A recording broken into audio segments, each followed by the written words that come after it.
A heavy contingent of Everett police remained on the scene all day here, making sure that the philosophical and political differences between these two sides didn't escalate into physical altercations. But you shouldn't be pushing. That's not okay. With both sides deeply entrenched in the abortion battle, no one is willing to give an inch. The issue starts at this Everett Planned Parenthood clinic, but spills into the street as demonstrators converge. There's no talking with them. I mean, it was just, it was awful. How do you respect someone that wants to take away rights from other people? The weekly demonstrations have been going on here for over a year, but this spring they started heating up with occasional skirmishes on the sidewalk. Everett police put up barricades to create a buffer zone and keep the sides apart. That prompted the conservative legal group, the Thomas More Society, to send a letter to Everett's city attorney, telling him the buffer zone violated the First Amendment because pro-life protesters were being kept further away from the facility than the pro-choice side. In the end, the city removed the barricades, the official explanation being the risk to the public safety had been minimized. Thomas More Society attorney Matt Heffron thinks otherwise. They did the right thing. Otherwise, quite honestly, we would have sued them. We were preparing a lawsuit on the day that the city took down the barriers. And we would have won that lawsuit. Do you think that you guys can't be seen down on that corner? For now, the opponents can stand side by side in front of the clinic, but are nowhere near close to an agreement on the issue. Why is it so important for you to be out here?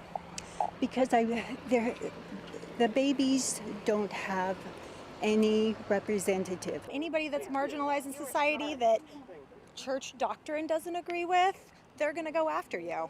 This isn't just about Planned Parenthood. And there appears to be no end to this in sight, with both sides saying that they will continue their protests here for the foreseeable future. In Everett, Eric Wilkinson, King.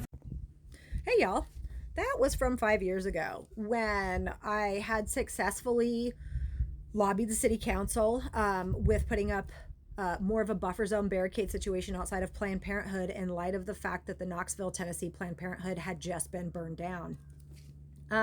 There's some things in this video that I want you to recognize that's being said and not said. One of them, which I have been on the city's ass about for a little while now, is that the only reason the buffer zone didn't work is because the city's going too far in keeping us separated. They focused more on us than they did on protecting the clinic. Like, that's all it should have been about, was protecting the clinic and the patients that go there to make sure that they could get health care unharassed. But what the city did is that it pushed everybody across the street and put up barricades, but then it took the extra step, which was wrong. And I agree with the lawyer from the Thomas More Society, because he specifically stated it's why they sent the letter to the city in the first place. So the anti-abortion protesters, much like parents that send their children to LifeWise, are apathetic and lazy. And they feel very entitled in their position. And so our folks would get to the other side of the street first in the morning. Well, when the antis showed up, they would push them then across the street down in the corner, still completely visible and heard, by the way, from that position. That's where the anti-abortion protesters would get pushed. And I was like, this isn't good.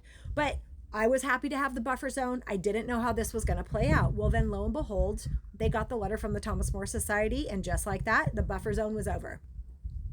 I applaud the people that were involved in making that happen. I'm pretty sure one of them was a female officer that instantly stepped foot on that situation when she saw how horrible it was out there and was like, what the fuck is this and why do we allow it?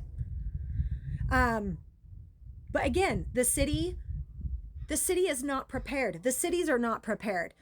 Liberals are not prepared for who these people are. Not even close, especially not here in Washington State, from everything I've seen from our legislators right on down to the groups, other than the Western State Center. Those people fucking got it dialed in, but everybody else, they don't know what they are not prepared, and they are not willing to take the steps to call out the Christian nationalism problem that's here, especially in Snohomish County.